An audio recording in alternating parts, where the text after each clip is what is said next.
Hi, welcome to another episode of The Great Debate. He's Andy Cohen. I'm Dave Vagnoni. Thanks for joining us.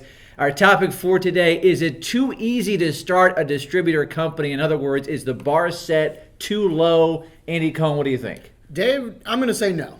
Okay. Because this is an entrepreneurial market, and it should stay that way. The promotional products industry is traditionally an entrepreneur's haven. And why would we make it a place that is so hard to get into and so costly that you lose that entrepreneurial spirit? We're built on ideas in this market, right? And those often come from entrepreneurs. So getting rid of that doesn't make any sense to me. The competition is better when people can get into the market rather easily, and the new blood that gets into the market also makes it one that is highly competitive and diverse and interesting and full of ideas, as opposed to getting stuck in your ways. You could start a distributor company with a phone and a computer, and you're good to go.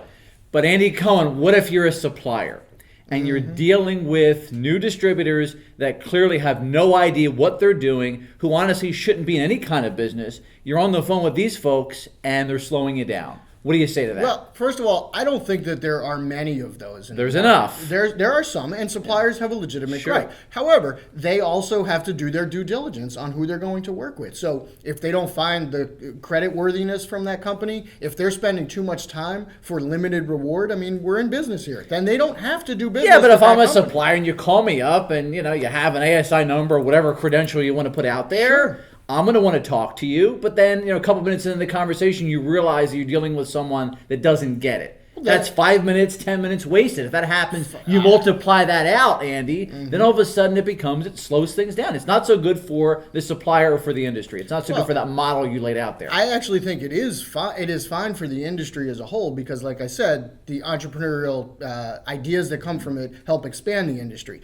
Suppliers have to do their due diligence, just like I said. If they need to spend that 5 minutes to kind of qualify distributors, then they do that. They can check credit on them. They can do a lot of things to make sure that they're worthy of doing business with. If they deem them not worthy of doing business with, then that's up to them. That's their choice as a business to not work with them. I guess. I also think there's something to be said for the reputation of the industry. If you have this tier of folks that aren't very good at this job, and you have there are companies out there that have to deal with these people, then you're like, this is a bunch of junk. These people don't know what they're talking about. I think it lowers, it certainly does not advance.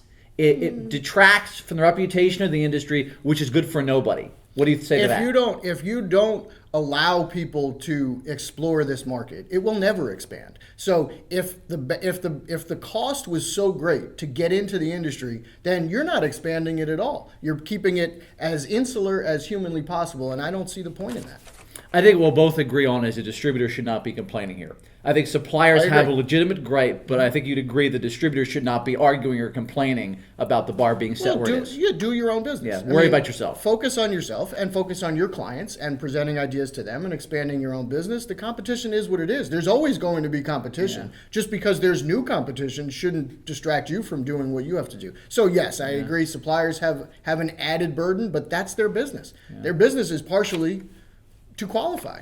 Andy says the bar is not set too low. I wish the bar was raised a little bit for the sake of suppliers and for the sake of the industry's reputation. Tell us what you think. Send us a tweet at ASI Central. For Andy Cohen, I'm Dave Vagnoni. Thanks for watching another episode of The Great Debate. We'll see you next time.